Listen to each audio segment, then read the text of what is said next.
शब्द। तुझे भरोसा नहीं ना, तो फिर जा अपने कमरे में जाकर देख। तेरे पलंग के नीचे तुझे तेरी माँ की हड्डियां मिलेंगी। प्रभात दौड़कर अपने कमरे में जाता है और अपने पलंग के नीचे देखता है। वहां पर सचमुच एक कंकाल पड़ा हुआ था और उसके शरीर पर जो कपड़े थे वो प्रभात की माँ के थे। क्या बात है, आज तो आप सुबह से ही बहुत बिजी हैं। ऐसा क्या लिख रहे हैं? बस एक फैमिली की कहानी लिख रहा था। जैसे हमारी फैमिली है ना, तुम, माँ और मैं, लेकिन थोड़े अलग तरीके से, क्योंकि ये कहानी हॉरर है और इसमें जो आदमी है ना, मैंने उसकी बीवी को मार दिया है। मतलब कहानी में ऐसा लिखा है। और जानती हो, उसके बाद जो बीवी है ना, वो एक बुरी आत्मा बन जाती है। क्या बेटा, इस तरह की डरावनी कहानियां क्यों लिखता है तू?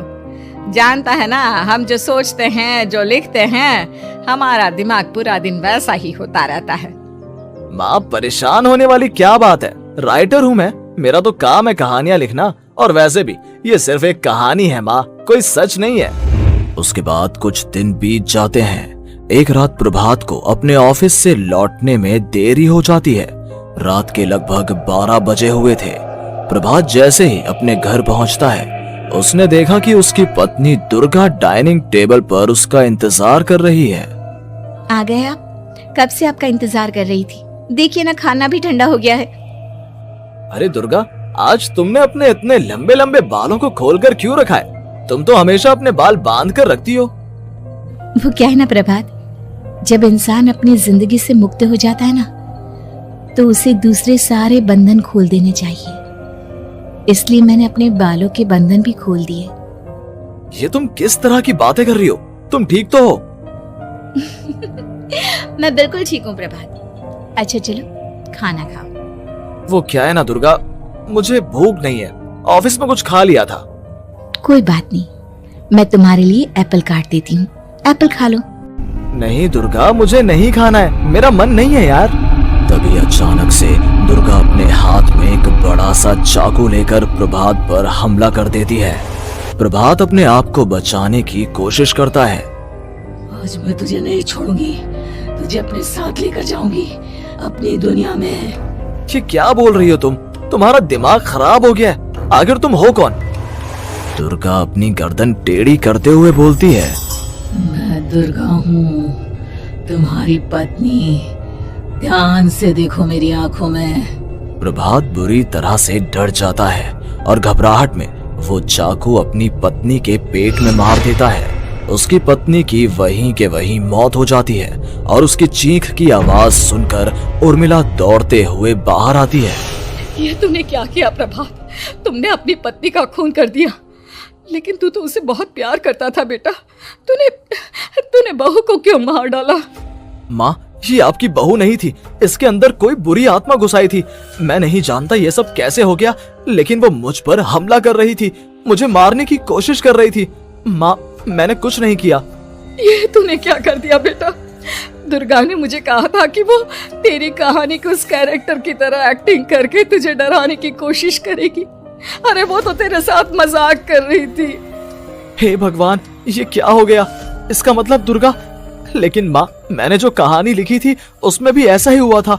उस औरत ने अपने पति के साथ मजाक किया और गलती से उसके पति ने उसके पेट में चाकू मार दिया। मेरी कहानी सच कैसे हो सकती है? माँ, मुझे बहुत डर लग रहा है। अब ये सोच, दुर्गा की लाश का क्या करें हम?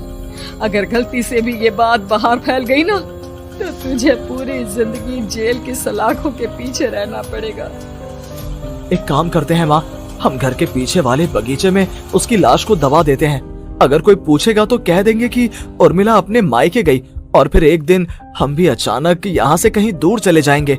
कोई नहीं आएगा हमें पूछने, कोई नहीं आएगा माँ, बाद में जो होगा हम देख लेंगे।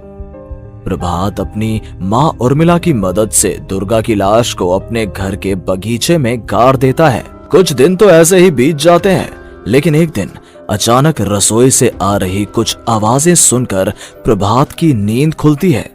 प्रभात ने देखा कि वहां पर एक लंबे बालों वाली औरत दूसरी तरफ चेहरा करके खड़ी हुई थी। कौन है? कौन है वहां पर? अरे कौन हो तुम?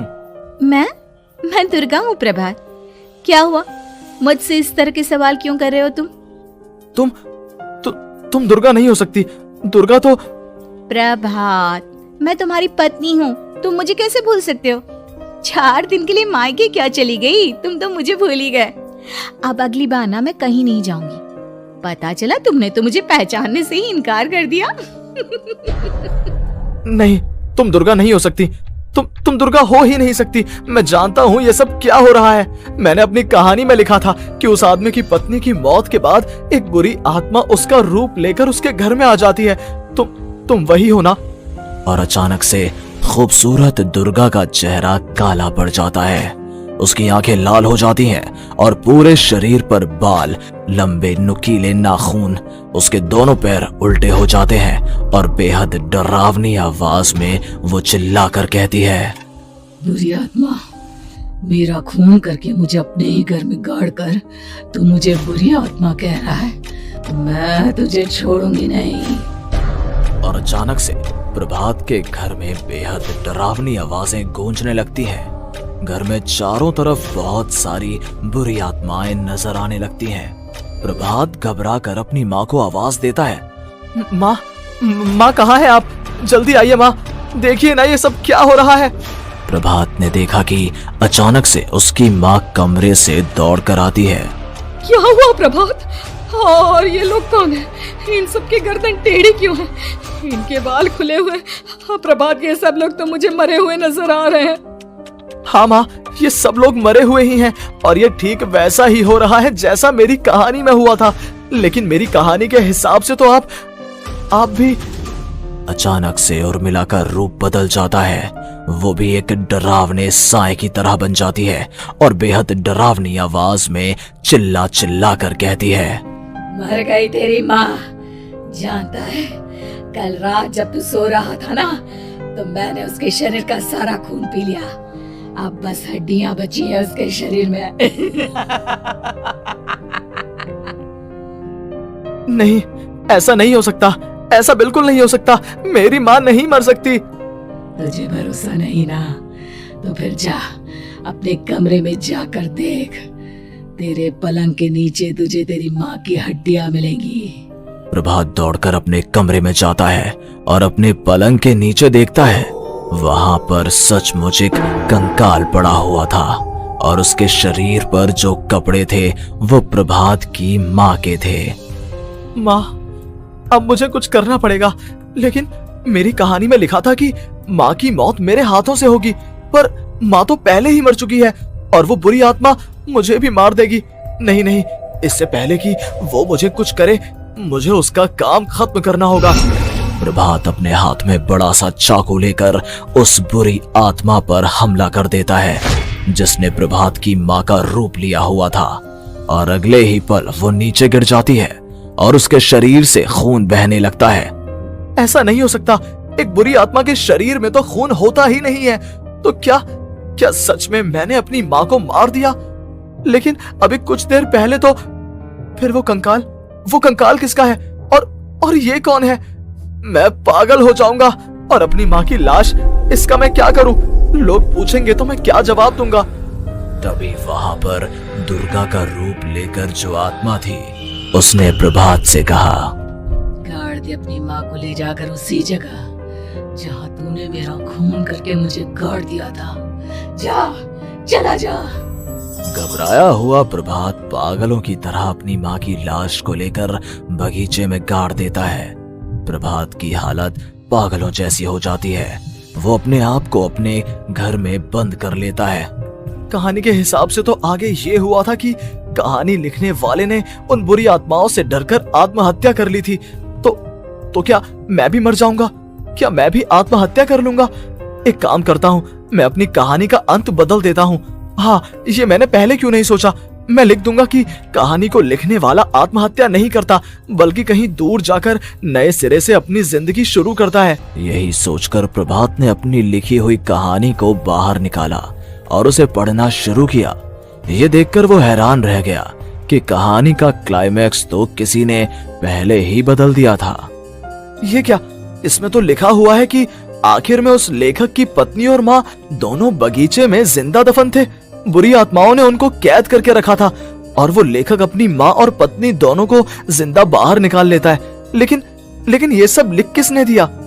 प्रभात दौड़कर बगीचे में जाता है और वहां पर खुदाई करना शुरू कर देता है।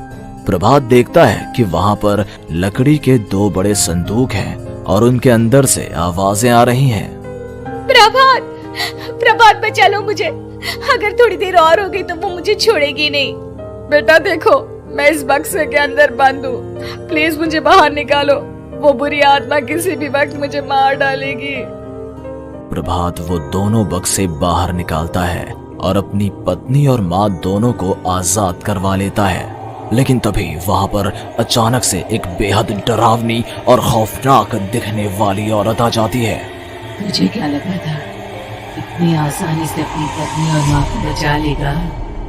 बस 5 मिनट और उसके बाद अमावस का चांद आसमान में आने ही वाला है। लेकिन तूने इन दोनों को बाहर निकाल लिया, अब तुझे मरना होगा। नहीं, मैं जानता हूँ मैं नहीं मरूंगा, और अब आगे क्या करना है ये भी मुझे पता है। प्रभात ये बहुत खतरनाक है, हमें मार डालेगी प्रभात, चलो यहाँ से। नहीं दुर्गा, अब मुझे अच्छी तरह से पता चल चुका है कि इस बुरी आत्मा से हम कैसे पीछा छुड़वा सकते हैं। और इतना कहकर प्रभात अपने हाथ में पकड़ी हुई सिंदूर की थैली उस बुरी आत्मा के ऊपर उछाल देता है। कुछ ही देर में वो जमीन पर गिरकर राख में बदल जाती है। ये सब क्या हो रहा था बेटा? ये सब तुम्हारी लिखी हुई इस कहानी की वजह से हुआ है ना? नहीं माँ, पहले मुझे भी ऐसा ही लगा, लेकिन बाद में पता चला कि बरसों पहले हमारे इस बगीचे की जमीन के अंदर किसी को जिंदा गाड़ दिया गया था और बस उसी औरत की आत्मा हमें परेशान कर रही थी। उसी ने मेरे शब्दों में जान डालकर उस कहानी को जिंदा कर दिया था।